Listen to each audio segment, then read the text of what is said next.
자, 먼저 이영수 ADT 캡스 그룹장님이 초연결 시대 오토모티브 플랫폼이란 주제로 첫 번째 발표를 시작하도록 하겠습니다. 네, 안녕하세요. 방금 소개받은 ADT 캡스에서 T맵 주차 사업을 담당하고 있는 이영수입니다.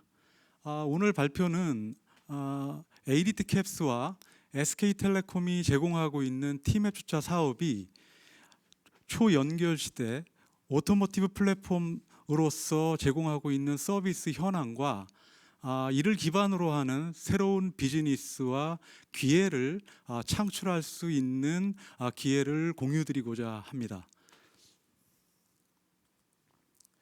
먼저 T맵 주차 서비스 측면에서 말씀을 드리면 연결이라고 한다고 하면은 두 가지 측면이 있을 수 있습니다. 첫 번째는 어떤 엔드 디바이스들, 그러니까 어떤 기기들과의 어떤 연결, 기본적인 전형적인 통신이 될 수 있고요. 이런 서비스 측면에서는 저희가 볼 때 고객들과 어떻게 이 서비스를 연결할 것인가에 대한 부분들이 매우 중요하다고 생각이 됩니다.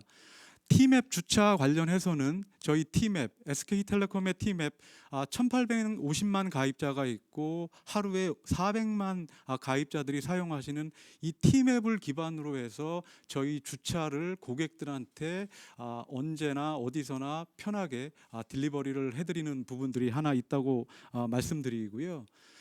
이런 T맵이라고 하는 매개체를 통해서 어떤 서비스를 딜리버리 할 것이냐에 대한 부분에서는 새로운 어떤 주차 서비스에 대한 혁신을 제공하고자 합니다. 제공하고 있고요. 그 혁신이라는 측면에서는 우리 T맵 주차 사용자가 주차장에 들어가면은 자동적으로 어디 주차장에 입차하셨습니다라는 팝업 알람이 다음과 같이 이렇게 뜨게 되어 있습니다.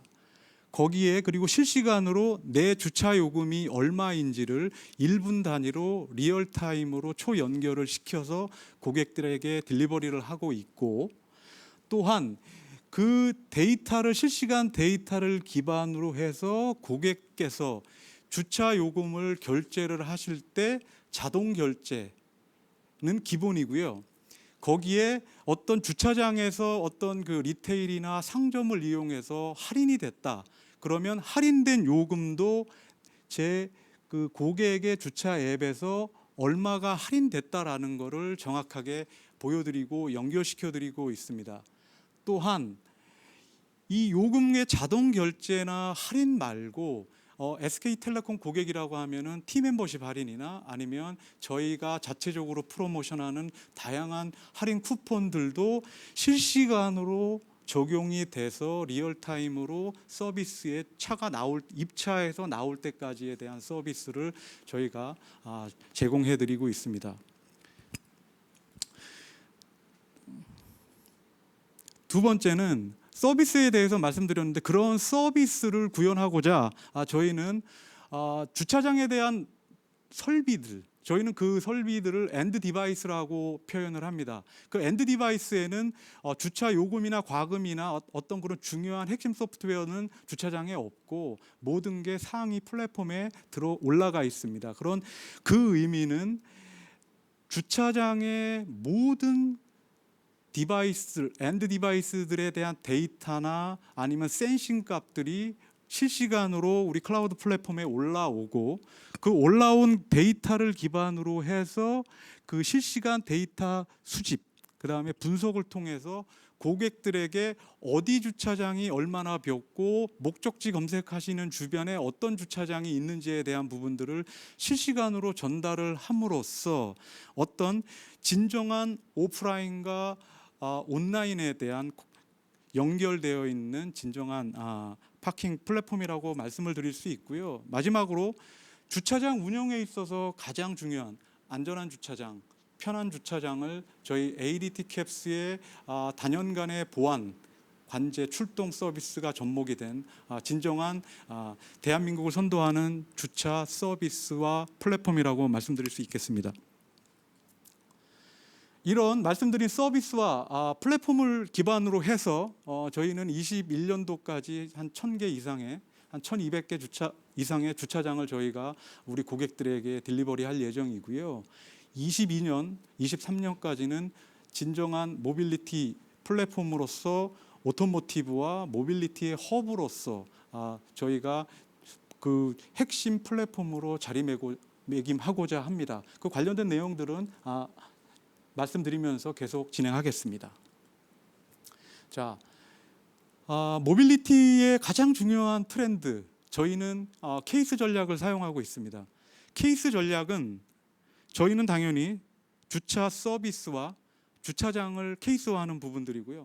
오늘의 주제인 초연결, 오토모티브 플랫폼 측면에서 커넥티비티, 말씀드린 대로 엔드 디바이스에 대한 기본적인 실시간 초연결, 그리고 T맵을 통한 고객의 확실한 편한 딜리버리 연결 관련된 부분들을 저희가 진행을 하고 있고, 앞으로 2, 3년 내에 자율주행 관련된 부분들이 점차 진행이 될 수 있는 부분 내에서 자율주행과 이 주차를 어떻게 접목시키고, 그러한 그 서비스의 맥락 안에서 그러면 자율주행과 주차 측면에서 어떤 쉐어드 서비스를 할 것인가에 대한 부분들, 그리고 이 케이스 전략을 기반으로 해서 어떤 모빌리티의 허브로 진화 발전할 것인가에 대한 부분들이 이제 저희의 숙제이고 저희 국가적인 어떤 중요한 목표라고 판단이 됩니다.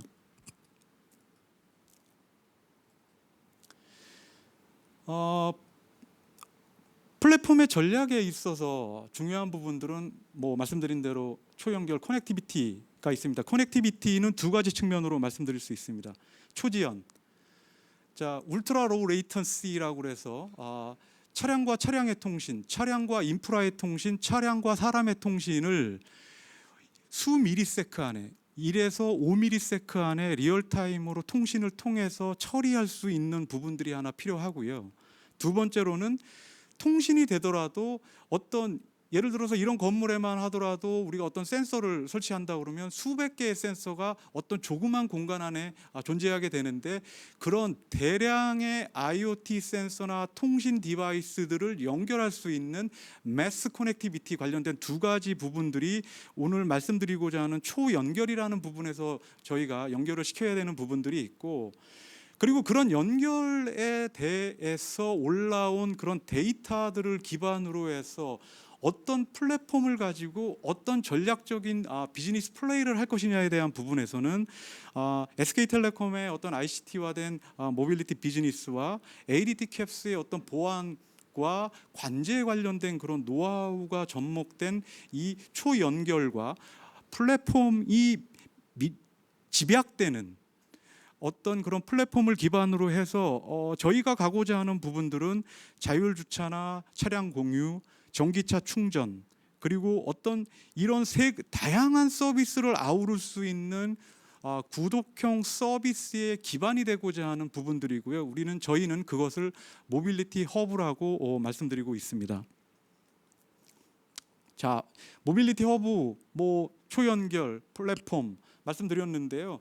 자율주행과 그럼 모빌리티 플랫폼, 모빌리티 허브 전략에 대해서 한번 간단하게 말씀드리도록 하겠습니다. 자, 스마트 홈, 스마트 팩토리, 스마트 시티. 자, 이거는 여기에 핵심적인 본질은 공간입니다. 공간을 연결하는 부분들이고, 그런 다양한 파편화된 공간을 연결시키는 게 어떤 모빌리티 사업의 가장 중요한 포인트인데, 이 주차장이라고 하는 공간은 여러 가지 다양한 어떤 스마트 띵스에서 필요 충분 조건으로 겹치는 하나의 중요한 인프라입니다. 스마트 홈에도 주차장이 있어야 되고, 스마트 팩토리, 스마트 오피스에도 주차장이 있어야 됩니다. 그런 맥락 속에서 우리가 자율주행 레벨 4에 완전 자율주행, 핸들이 없는 자율주행 시대가 왔을 때 운전자가 내리고 그럼 차는 어떻게 해야 될까요? 차가 계속 돌아다녀야 될 상황은 아니죠. 어느 공간에 머물러야 됩니다. 자, 그때 차량과 자율주행 차량과 어떤 사회적인 중요한 인프라, 그중에 오늘 말씀드리고자 하는 주차장이라고 하는 어반 인프라를 어떻게 연결시키느냐에 대한 부분에서는 자율주행 차량에 반드시 통신이라고 하는 커넥티드 오토노머스 비이클이라고 하는 컨셉이 반드시 들어가야지 되는 부분들이고요.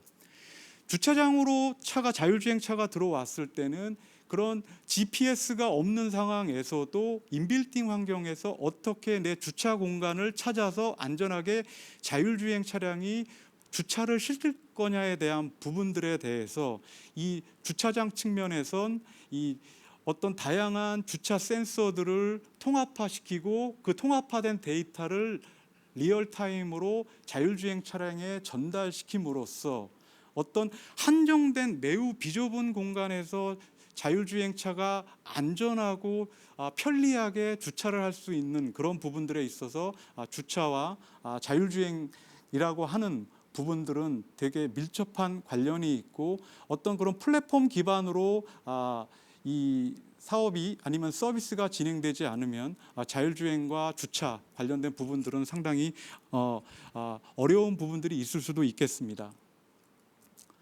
두 번째, 차량 공유입니다. 이 차량 공유 측면에서는 약간의 업의 변화가 발생할 수도 있습니다. 미래의 산업 사회에서 어떻게 보면 차량 공유 렌터카 회사의 핵심적인 경쟁력은 내 차량을 원하는 고객들한테 쉽게 접근할 수 있도록 많은 지역의 차들을 제공을 해야 되는 사이트를 제공을 해야 되는 부분들이 있고요. 그런 측면에서 국내뿐만 아니라 해외 주차 사업자들 경우에 차량 공유 사업을 아예 핵심적인 온 비즈니스로 진행하는 부분들이 있고요. 국내에서도 이제 뭐 내년이나 후년 하반기 이상 지나가게 됐고 어떤 일렉트리피케이션이 더 가속화된다 그러면 자율주행과 전기차와 이 차량 공유 관련된 부분들은 아주 밀접하게 집약되고 연결돼서 서비스가 되어야 될 수 있고 제가 말씀드린 업의 변화라는 것은 주차장 사업자가 차량 공유 사업자가 될 수 있다라는 어떤 그런 측면적인 부분도 말씀드리고자 합니다. 자, EV 충전 이 사업 도메인도 업의 변화가 상당히 큽니다. 일렉트리피케이션이 진행되면서 자, 생각을 해보시죠. 주유소는 여러 가지 레귤레이션이 있고 환경적인 요소가 있기 때문에 아주 사이트 스페시픽한 특정 공간에서만 제공이 됩니다. 그러나 EV 충전소는 충전기가 있는 곳이 충전소입니다. 이게 업의 변화고요. 이 화석연료 기반의 어떤 비즈니스들 측면에서 가장 많은 영향을 받을 수 있는 부분들이 어떤 이런 그 화석 에너지를 고객들한테 딜리버리하는 측면, 서비스 측면 아니면 BM 측면에서 가장 큰 달라짐의 요소가 있다라는 부분들이고 앞에서 말씀드린 차량 공유, 주차를 하면서 일렉트리피케이션이 강화된다고 말씀을 드렸습니다. 그러면 그 차들이 언젠가는 충전을 해야 됩니다. 계속 달릴 수 있는 상황은 아니기 때문에 충전을 하는 부분에서 충전기가 있는 데가 충전소라고 말씀드리면서 주차장에는 뭐 레귤레이션 상으로 아니면 사업을 위해서 주차장에는 지금 현재 급속 충전과 완속 충전기를 지속적으로 설치하고 주차 고객들한테 서비스를 제공하고 있습니다. 그래서 결론은 집약과 연결이고 그 베이스라인은 초연결이고 플랫폼이라고 계속 말씀을 드렸는데 거기에 이런 예전에 비해서 파편화되어 있던 비즈니스 모델들이 하나로 이렇게 연결되는 트렌드가 앞으로의 미래 사회의 모빌리티 사회에서의 가장 큰 특징이라고 말씀드릴 수 있고 그런 부분들을 우리 국가가 아니면 사회가 기업이 준비를 해야 됩니다. 자, 마지막으로 구독형 서비스입니다. 버티컬 BM을 다양하게 말씀드렸습니다. 충전, 자율주행, 렌터카, 차량 공유 관련된 부분들이 있고요. 또 거기에 어떤 뭐 경정비나 세차, 자동차 보험 관련된 부분들이 다 연결을 시킬 수 있다라고 말씀을 드렸습니다. 그런 서비스의 맥락 측면에서 이 구독형 서비스의 가치는 이겁니다.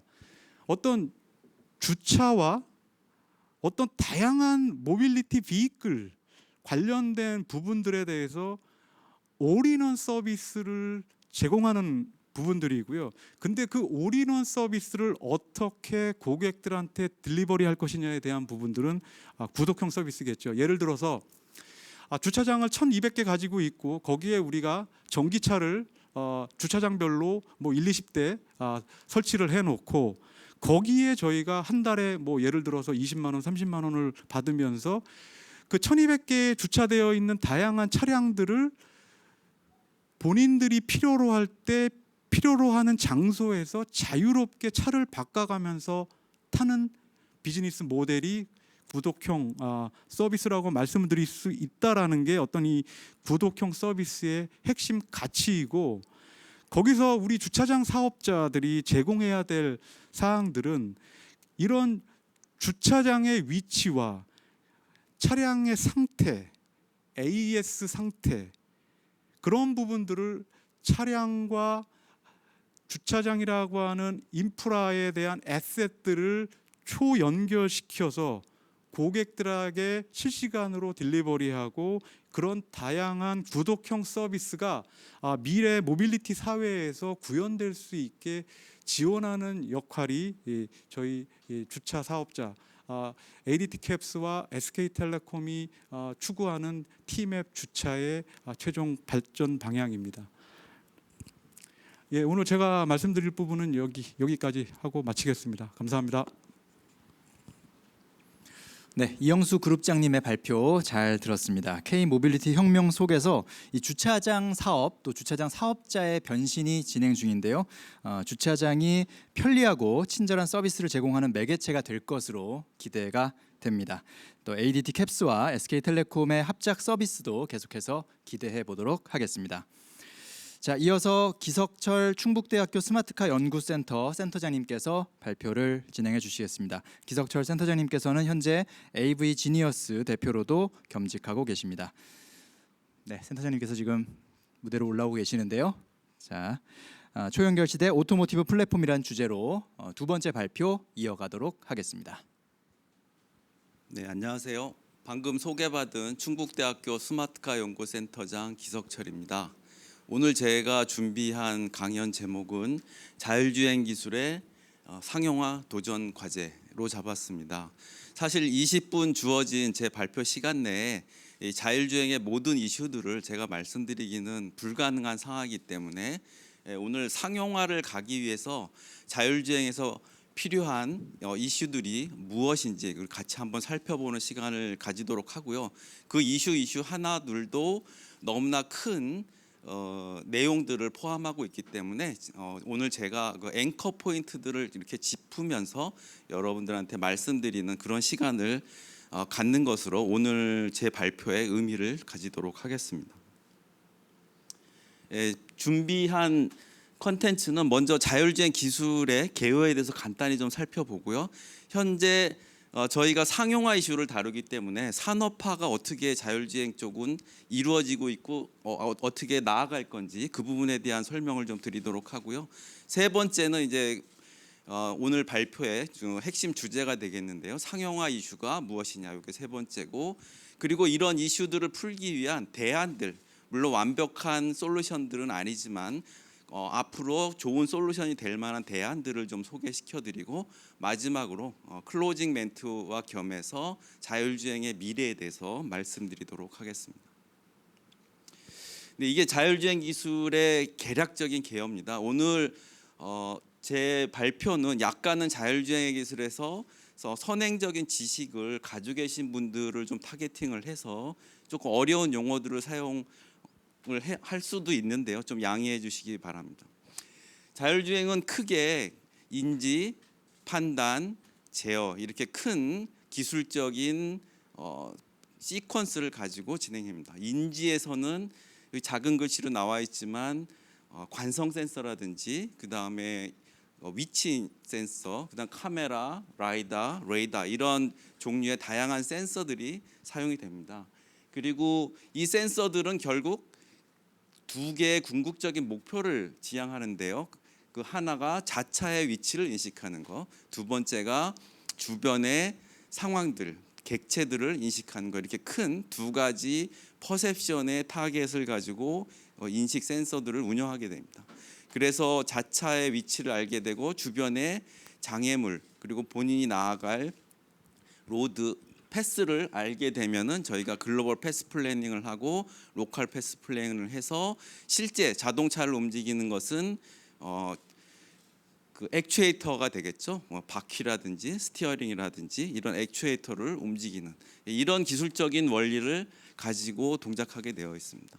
이게 이제 고전적인 자율주행 기술의 흐름이었고요. 이제 최근에는 이 자율주행 기술이 고도화되면서 그 이제 통신을 하는 자율주행 자동차를 저희가 컨셉으로 가져가게 되어 있습니다. 그래서 비이클과 그 주변의 사물과의 통신을 할 수 있는 그런 온보드 유닛 같은 것들이 필요한 시대가 됐고요. 그래서 더 고도화된 자율주행을 가기 위해서는 커넥티드 비이클과 오토노머스 비이클이 결합된 오토메이티드 비이클로 가야 된다 하는 것들이 첫 번째 주제고요. 그리고 뭐 최근에 인공지능, 딥러닝 기술들의 비약적인 기술 발달이 소개되고 있는데요. 자동차 기술 분야도 마찬가지로 인공지능 기술들이 도입되고 있습니다. 그래서 이 지금 제가 블럭별로 카테고라이즈된 그 각각의 기술에서 인공지능 기술이 적용되고 있기도 하고요. 심지어 어떤 연구기관은 센서부터 액추에이터까지 한목에 엔드 투 엔드로 인공지능을 학습시켜서 자율주행을 해보겠다. 뭐 이런 어프로치까지도 소개되고 있습니다. 그리고 기존에는 내연기관을 중심으로 이런 자율주행 자동차가 개발되었다면은 이제 앞으로는 전기차 시대를 맞이해서 전장 아키텍처가 완전히 달라지고 통신 아키텍처가 달라지는 이런 그 순수 전기차 시대에 이 자율주행 시스템들은 또 어떻게 얹혀져야 되는지 이런 것들이 그 기존의 자율주행 기술에 엎어쳐서 더 그 확대 발전돼야 되는 상황이 되겠습니다. 저는 자율주행 강연을 할 때마다 항상 이 장표를 강조해서 말씀드리는데요. 이제 일반인들이 생각하는 자율주행은 그야말로 그 완전 대리기사, 그러니까 내가 원하는 목적지까지 그 어디든 어떤 날씨든 불구하고 갈 수 있는 그런 자율주행차를 상상하시는데요. 실제로 학문적으로는 이런 자율화의 단계에 따라서 레벨을 정의해서 우리가 자율주행 기술을 발전하고 산업을 구분하고 있습니다. 그래서 왼쪽에 있는 표는 그 미국의 자동차 공학회에서 정의한 드라이빙 오토메이션의 레벨인데요. 파란색으로 정의된 영역은 이제 자율주행을 가고 있는 단계이긴 하지만 부분적인 자율주행, 그래서 완전한 자율주행이라고 하기 어려운 부분들이고요. 레벨 3 이후에 나와 있는 초록색 부분이 그 이제 자율화가 되겠습니다. 그런데 이 초록색 부분조차도요. 레벨 3, 레벨 4, 레벨 5 이렇게 구분을 짓고 있거든요. 그 레벨 3와 레벨 4, 레벨 5를 구분짓는 장표는 이제 그 운전자가 어떤 일을 해야 되는지 자율차에 탑승을 해서, 그리고 자율주행 시스템은 어떤 피처를 가져야 하는지, 그리고 그런 컨벤셔널한 이그젬플은 무엇인지 이런 것을 가지고 SAE에서 정의를 했는데요. 이 것을 보는 것보다는 이 오른쪽에 있는 그 도식화된 그림이 조금 더 이해하기 편리한 내용이라서 인용을 해봤습니다. 그래서 레벨 3와 레벨 4는 OEDR에 있습니다. 그래서 OEDR을 OEDR은 오브젝트 앤 이벤트 디텍션 앤 리스폰스. 그래서 주변의 객체와 그다음에 주행에서 일어날 수 있는 어떤 이벤트들을 우리가 자율주행 자동차가 감지할 수 있고, 그리고 어떤 세이프티 리스폰스를 할 수 있느냐, 그러한 능력을 구분하는 이야기인데요. 그래서 부분적인 OEDR과 그다음에 완벽한 OEDR을 할 수 있으면 이제 레벨 2와 레벨 3를 구분할 수 있는 잣대가 됩니다. 그래서 OEDR을 잘 수행하고 가지만 자율주행차가 언젠가는 페일할 수도 있다라는 가정을 할 수밖에 없겠죠. 그래서 자율주행 시스템이 페일했을 때 그런 폴백 상황에서 누가 그 폴백을 리커버리 할 거냐, 만약에 운전자가 리커버리 해야 된다면 레벨 3, 그 다음에 자율주행 시스템이 페일이 됐지만 리커버리조차도 시스템이 해야 된다 하면은 레벨 4 이렇게 나눌 수 있고요. 레벨 4와 레벨 5는 그 도메인 스페시픽하냐 도메인 풀이냐, 즉 아무 조건 없이 자율주행을 할 수 있느냐, 어떤 조건 하에서 자율주행을 할 수 있느냐, 이렇게 레벨 구분을 하고 있습니다. 조금 여기서 좀 중요한 컨셉은 바로 ODD인데요. 오퍼레이셔널 디자인 도메인, 즉 자율주행 차가 할 수 있는 기능을 정의한 그 설계 영역이 되겠습니다. 그 설계 영역을 요 오른쪽 표에서 제가 그 분홍색 그 네모 박스로 이렇게 표시를 해놨는데요. 자동차가 수행할 수 있는 모든 기능들이 저런 파란색 영역이라면은 지금 ODD로 레벨 3, 레벨 4의 차가 그 대응할 수 있는 영역은 저 일부라는 거죠. 그 예를 들면은 뭐 차의 스피드가 25 마일 퍼 아워 이하라든지, 그 다음에 데이타임 온리만 자율차가 동작한다든지, 그 다음에 우리 로드는 캠퍼스 내에서만 동작한다든지, 이런 다양한 제약 조건 하에서의 자율주행이라는 거죠.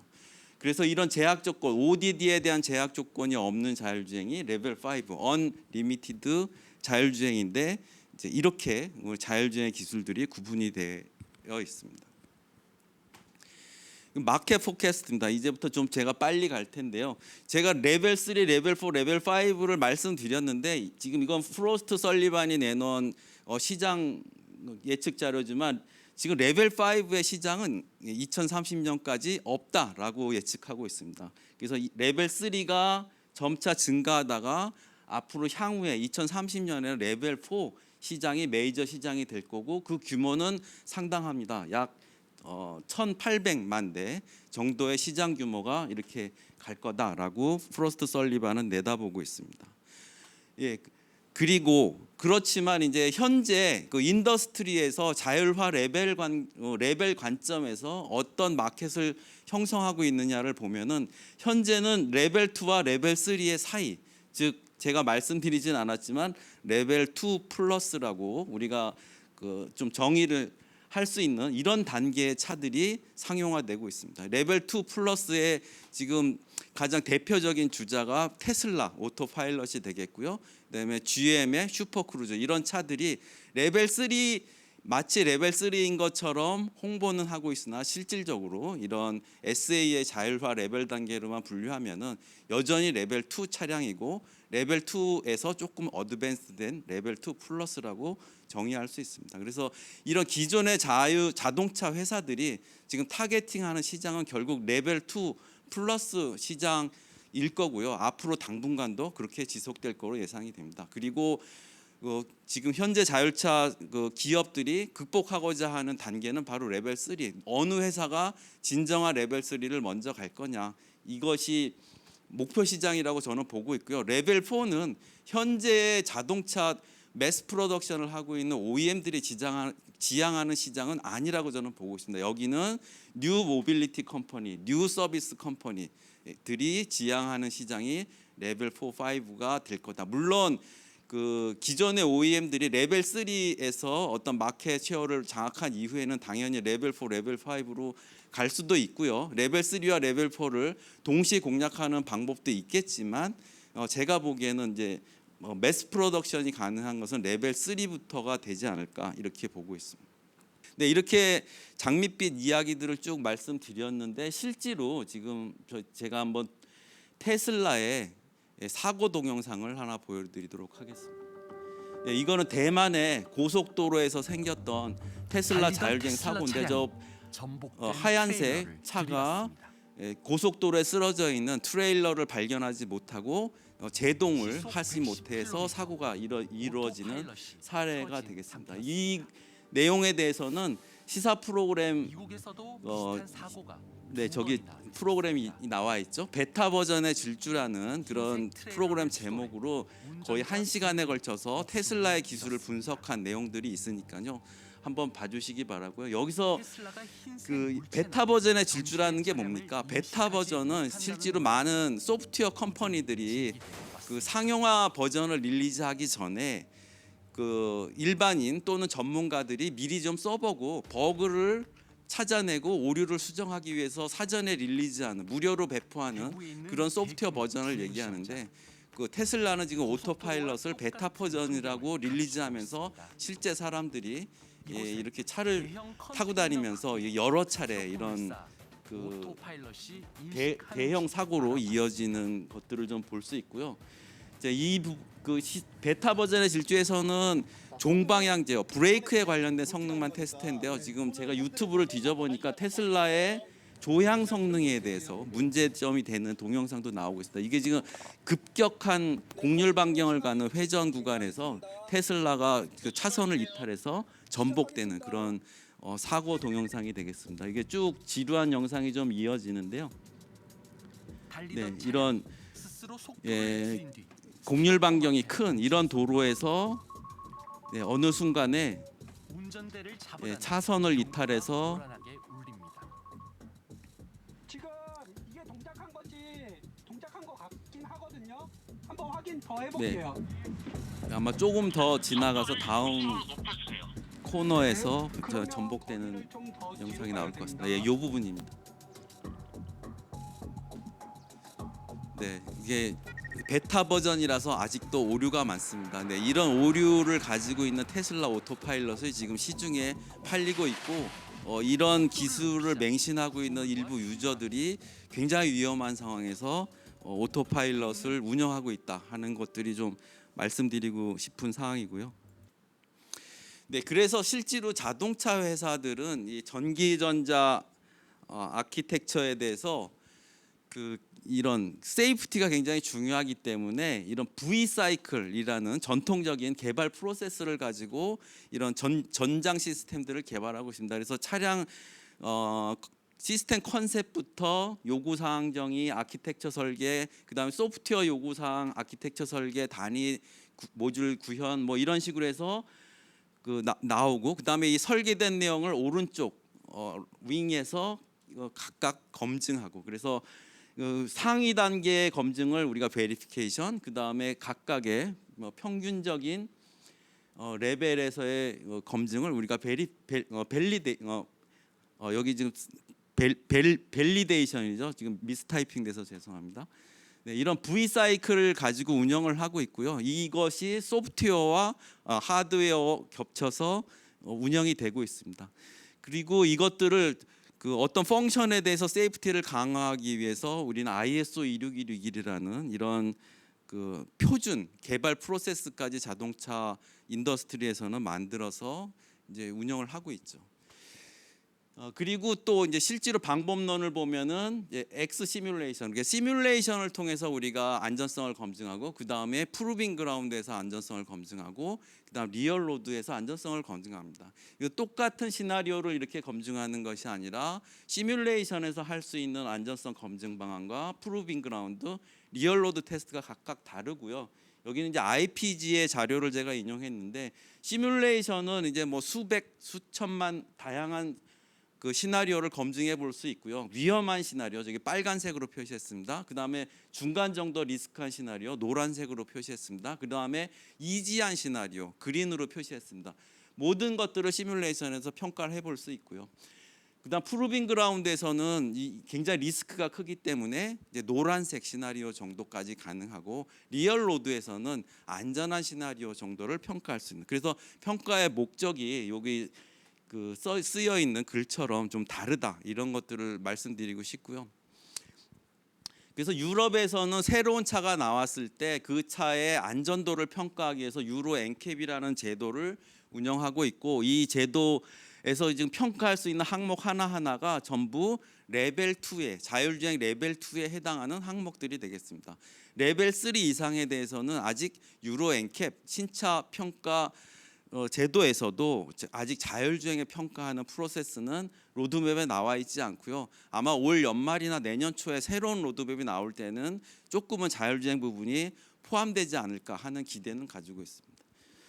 네, 지금 왜 이 자율주행 시스템의 세이프티 그리고 그 안전성 평가가 어렵냐? 이 자율주행은 굉장히 복잡한 하드웨어, 소프트웨어 시스템, 심지어 이제 인공지능, 그다음에 통신 이런 것들까지 그다음에 인프라 시스템까지 연동돼서 돌아가야 되는 것이기 때문에 이런 것들을 어떻게 기존의 개발 검증 방법으로 할 수 있는가 하는 것들이 큰 숙제가 되겠습니다.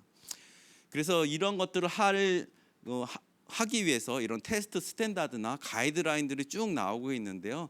미국의 도로교통안전국 니짜에서 가이드라인 2.0에서 12가지의 디자인 엘리먼트들을 제공하기도 했고, 소티프 아까 ISO 2616이 V 사이클을 말씀드렸는데요. 그 중에서 우리 의도된 펑션에 대해서 어떻게 안전성을 평가할 거냐 이런 부분도 지금 표준으로 나오고 있고, UL 4600 이 부분도 자율주행 모빌리티에 대한 안전성을 평가하는 거고, 기존의 모든 표준 문서들이 전부 운전자가 자율주행 차에 앉아 있는 상태를 가정하고 프로세스가 나오고 있다 그러면 UL 4600은 완전히 운전자가 없는 시스템에 대해서도 표준이 나오고 있고, UL 4600의 스콥은 소티프와 ISO 26262 두 가지를 다 합친 그런 스콥이 되겠습니다. 그 이외에도 UN EC2에서는 이제 차선 유지 시스템의 레벨 3, 즉 차선을 유지하는데 현재 유지 시스템은 운전자가 핸들에 손을 올려놔야 가능한 시스템이 되겠는데, 이제 그렇지 않아도 운영할 수 있는 레벨 3 수준의 차선 유지 시스템에 대한 표준이 발표되었고요. 그다음 아직 표준이 릴리즈되진 않았지만 22737 그래가지고 로우 스피드 셔틀 32 kph 속도의 로우 스피드로 달리는 자율주행 셔틀 버스에 대한 표준이 ISO에서 지금 만들어지고 있습니다. 국토부도 이러한 국제 표준화에 발맞춰서 수동 차로 변경이나 자동 차로 유지, 그다음 그 이외의 고장 안전 기능들에 대한 표준들을 열심히 지금 준비하고 있는 상황입니다. 그래서 제가 오늘 말씀드리고 싶은 것은 자율주행 시스템 레벨 4, 레벨 5를 만들기 위해서는 여기 지금 지멘스의 사장님은 10의 6승 개의 시나리오를 평가해야 된다 말씀하셨는데, 그래서 시뮬레이션이 굉장히 중요해지고요. 시뮬레이션은 그럼 몇 개의 시나리오를 할 거냐, 그리고 어떤 크리티컬한 시나리오를 평가할 거냐, 그리고 이 시나리오가 너무 많기 때문에 어떤 전문가의 머리로 이걸 만들어낼 거냐, 그렇지 않다 어떤 AI나 시스테매틱하게 자동으로 시나리오를 만들어낼 수 있는 것들이 연구돼야 된다. 그리고 이런 것들이 얼마나 많은 코스트와 에포트와 타임을 요구하는지를 분석해서 상용화 가는 수준에서 운영이 돼야 된다 하는 것들이 굉장히 중요할 것 같습니다. 그래서 이 각각의 시뮬레이션에 대한 이야기들, 그다음에 이런 시뮬레이션으로 이런 것들을 푸는 게 어떤 한계점에 도달할지도 모르기 때문에 인텔과 모빌아이, 그다음에 엔비디아 이런 회사들은 나름대로 어떤 수학적으로 포뮬레이션된 그런 매스매틱스를 제공해서 이 시나리오가 아닌 수학적인 기반에서 이런 안전성을 평가할 수 있는 그런 가능성도 이야기하고 있습니다. 이게 마지막 페이지가 되겠고요. 자율주행의 미래가 되겠습니다. 이거는 그냥 자료가 제공이 되니까요. 참조해 보시기 바라고요. 보스턴에서 재미있게 자율주행 시대가 되면 2030년에 어떻게 된다 하는 것들의 재미있는 통계가 있으니까 참조해 주시기 바랍니다. 네, 이상 마치도록 하겠습니다. 네, 기석철 센터장님의 발표 잘 들어봤습니다. 자, 자율주행에 대한 관심 아주 높은데요. 진정한 레벨 3 시대가 하루빨리 열리길 기대해 보겠고요. 또 자율주행 기술 시장에서 중국의 어떤 영향력, 중국의 입김이 상당히 강하다는 것도 좀 인상적인 부분이었습니다. 자, 마지막으로 최정단 한국전자통신연구원 인공지능연구소 지능로보틱스연구본부 본부장님께서 이번 세션 세 번째 발표를 이어가도록 하겠습니다. 네, 안녕하세요. 저도 한국전자통신연구원 지능로보틱스연구본부에서 일하고 있는 최정단입니다. 저는 오늘 클라우드 엣지 시스템 연계의 자율주행 기술 연구개발 동향에 대해서 말씀드리겠습니다.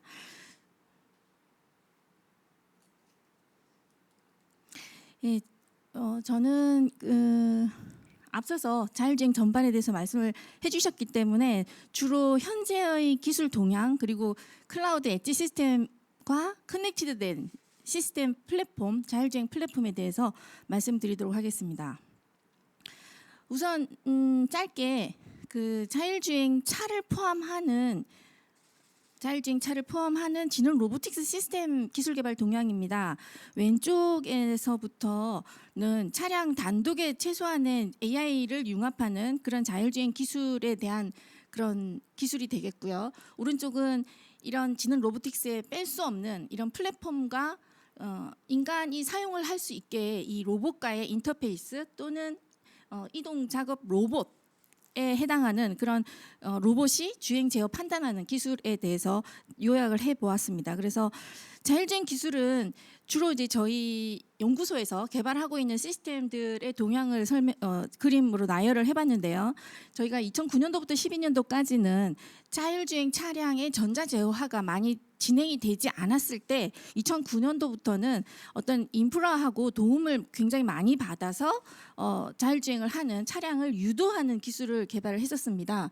그리고 10년에서 14년 정도에는 건물 입구에서 주차장까지 차량이 자동으로 발렛 주차를 하는 기술을 개발하였고요. 그 이후에는 어느 정도 차량도 자동화가 많이 진행이 되고 인프라의 힘도 많이 지원을 받아서 그런 기술들이 개발이 되었고 최근에는 또 자율주행을 위해서는 그런 정밀맵을 자동으로 생성하고 또 정밀맵 의 실시간적인 그런 생명력을 가지기 위해서 자동으로 갱신하는 그런 기술들을 개발했습니다.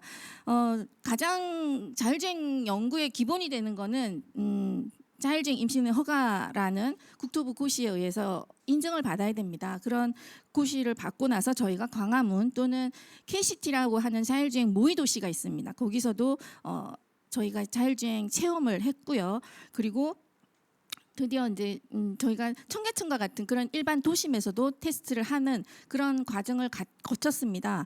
마찬가지로 로봇 같은 경우에도 이런 기계와 인간이 잘 사용을 할 수 있기 위해서는 인터랙션 기술이 굉장히 중요하게 개발이 되고 있었고요. 그래서 어떤 사용자의 얼굴을 인식하거나 아니면은 서비스 대상이 되는 그런 사람의 심박을 추출을 해서 감정이나 나이, 성별 이런 것도 자동으로 추출하는 그런 인터랙션 기술 또는 어떤 K-팝의 춤 동작을 평가하는 그런 기술들, 동작 기술 그리고 이제 어떤 행동을 일상적인 행동에 대해서 어떤 행동인지를 판별하는 그런 로봇과 관련된 기술도 많이 개발이 되었고요.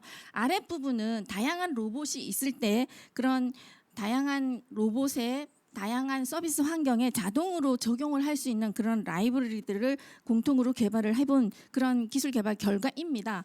그런데 이런 로봇이나 자율차나 자율차 등에서도 지금 현재는 앞에서 하셨지만 모든 서비스 환경, 모든 도로를 잘 달리고 서비스할 수 있는 게 아닙니다. 그래서 특정한 제한 공간 시나리오에 국한된 그런 기술들이 현재는 개발된 상황입니다. 그래서 짧게 저희가 이제 그 자율주행 임시운행 허가라는 그런 자율주행 연구를 하기 위해서 받아야 하는 코스에 보시면 출발지와 목적지를 자동으로 가게 돼 있고 중간중간에 보행자 인식이나 차선을 유지하는 것 그리고 앞에 차량의 장애물을 인지하는 것 길을 회피하는 것 다양한 기능들에 대해서 기본적인 테스트 기능을 인정을 받습니다. 여기서 제가 말씀드리고자 하는 것은 기본 기능 테스트이기 때문에 현재까지는 굉장히 최소한의 AI, DNN 같은 그런 AI 알고리즘들을 사용을 하고 있습니다. 그래서 출발지에서 보시면 가장 저희가 연구를 하면서 힘들었던 그런 난코스가 있는데요. 첫 번째 제일 아래 그림에서 보시면 그 스쿨버스가 있고 그 뒤에서 보행자가 이렇게 무단 횡단을 하는 부분이 있는데 거기에서 보면 굉장히 작은 보행자를 장애물로 인지를 합니다. 그런데 저희 시스템이 잘 인공지능 알고리즘을 사용을 해서 인지를 잘 했고요. 두 번째도 보시면 무단 횡단하는 사람에 대해서도 보행자 인식을 잘 했습니다. 그리고 세 번째는 신호등 인식인데요. 보시겠지만 전체 화면에서 신호등은 굉장히 한두 점에 해당하는 그런 신호 정보가 있음에도 불구하고 AI로 학습을 많이 하다 보면은 이렇게 인식을 잘 하고요. 네 번째가 사이클리스트가 이렇게 무단 횡단하는 거 부분인데 거기도 잘 인식을 했습니다. 맨 위에 화면이 터널을 통과하는 화면입니다. 오른쪽 영상을 보시면 운전을 하시다 보면은 터널을 빠져나갈 때쯤 되면은 굉장히 차선도 안 보이고 앞이 하나도 안 보이는 그런 상황인데요.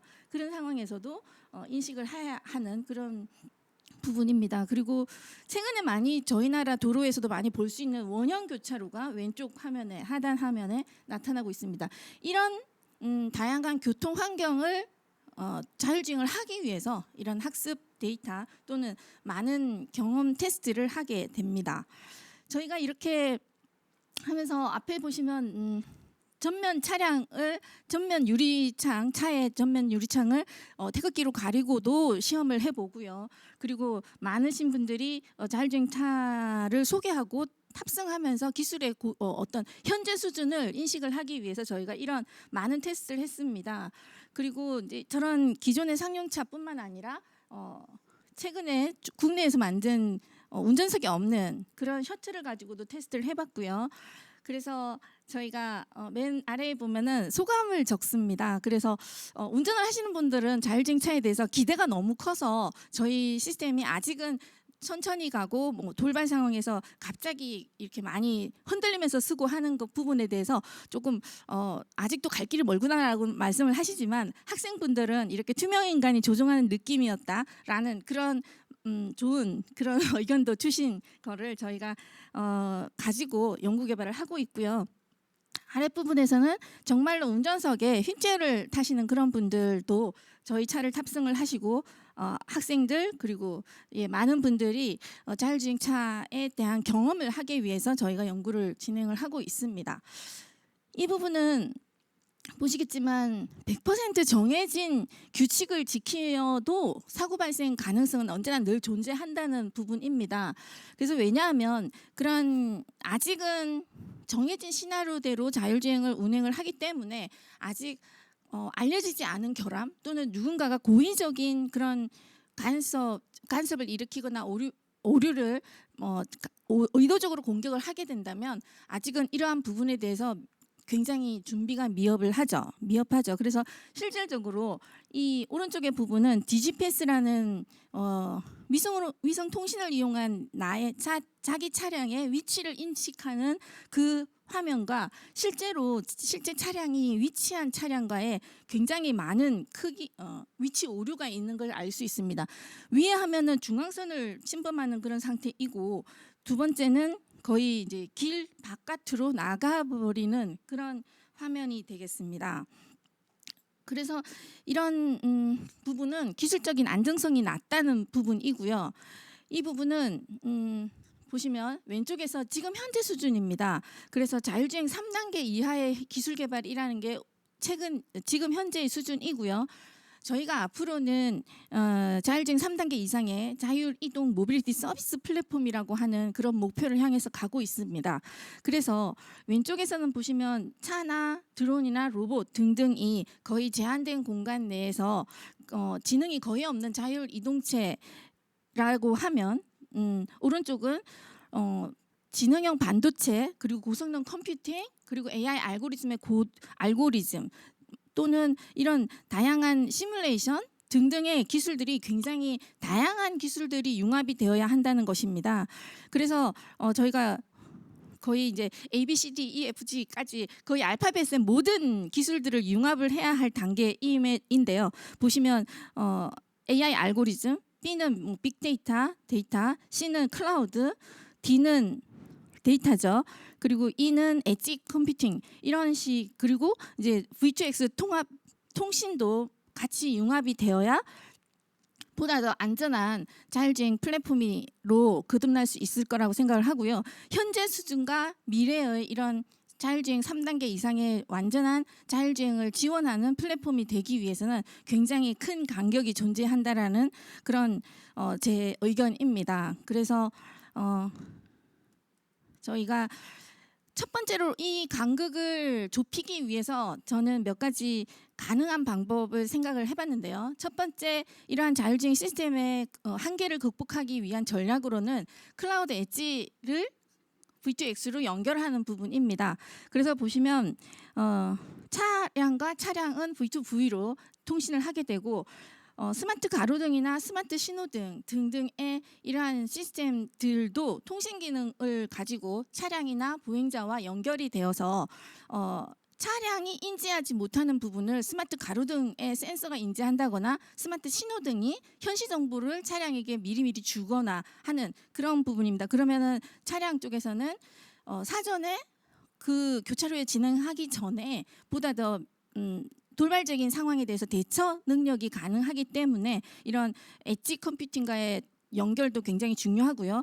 뿐만 아니라 클라우드 같은 경우에는 보다 더 많은 컴퓨팅 자원에 대한 한계를 극복할 수 있습니다. 고성능의 컴퓨팅 자원을 가지고 있기 때문에 그래서 차량이나 엣지 부분에서 처리하지 못하는 그런 다양한 일들을 클라우드 시스템을 이용을 클라우드의 그런 고성능 컴퓨팅 자원을 이용을 해서 활용을 해서 컴퓨팅을 하는 그런 부분입니다. 이러한 엣지와 클라우드 차량이 같이 융합을 함으로써 보다 더 차량의 센서나 기술적인 한계를 지원을 받고 융합을 함으로써 보다 더 안정적인 기술 개발이 가능해집니다. 두 번째는 저는 AI를 많이들 사용을 하실 텐데 이런 AI를 융합을 하고 그래서 통합적인 사고가 가능하도록 융합을 하는 부분입니다. 그래서 지금 최근에 국가적으로 진행을 하고 있는 데이터댐은 AI 알고리즘을 고도화하는 부분에 있어서 굉장히 필수적인 데이터인데요. 이러한 데이터댐에서 구축되는 그런 AI를 위한 학습용 데이터를 굉장히 많이 활용을 해서 저희가 아마도 이 데이터를 가지고 서로 공유하고 같이 활용을 함으로써 AI 자율주행 지능을 보다 더 고도화시킬 수 있다라고 생각을 합니다.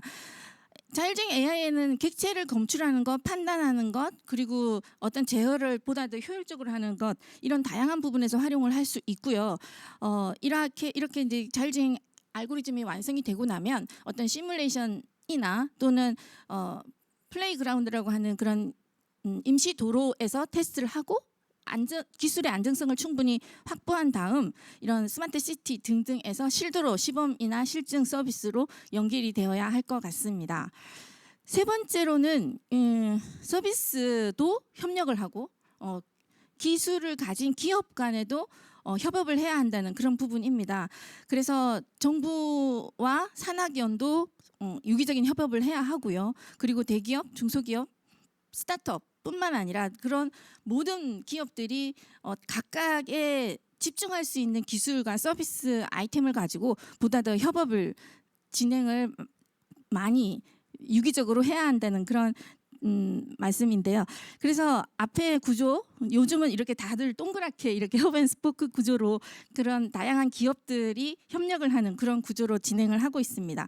이러한 기조는 우리나라뿐만 아니라 국내외적으로 굉장히 크게 주요국의 정책 변화에서 미국, 중국, 유럽, 일본 등등에서도 다양한 테크 기업과 자동차 기업 또는 굉장히 작은 스타트업과 서비스 기업들이 이런 자율주행 기술을 플랫폼을 가지고 다양한 신서비스에 적용하는 그런 형태를 볼 수 있습니다. 마지막으로는 개방형을 기반으로 한 R&D 서비스 플랫폼입니다. 그래서 지금 오늘 제가 말씀드리는 주제와 같이 클라우드 부분에서 할 일, 그리고 엣지 부분에서 할 일, 차량에서 할 일을 굉장히 다양하게 제가 나열을 해봤고요. 이 부분은 저희가 정부에서 굉장히 많은 연구자분들, 전문가분들, 기업분들이 모여서 앞으로의 방향에 대해서 저희가 설계를 해본 그런 결과입니다. 그래서 자료를 참조해봐 주시면 좋겠고, 마지막 장에서는 이런 연구와 비즈니스 개발 이런 것들이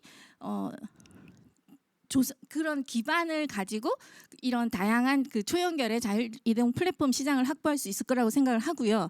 그래서 산업재는 이런 자율주행 플랫폼을 기반으로 산업과 서비스를 고도화하고 그리고 학교는 인재를 양성하고 정부는 이런 공공 인프라 그리고 기반 연구에 몰두를 하고요. 관은 이러한 다양한 서비스가 활성화될 수 있도록 규제나 법제도를 개선을 하면 좋겠습니다. 네, 최정단 본부장님 감사합니다. 자율주행 기술 개발에 힘쓰고 계시는 한국전자통신연구원과 자율주행진흥연구실 계속해서 응원하도록 하겠습니다. 정부의 지원이 필요하겠고요. 또 학계와 업계의 콜라보레이션도 필요하겠죠. 자, 한국이 만들어낸 안전한 자율주행 플랫폼이 세계 곳곳에서 쓰이는 날이 오면 좋겠습니다.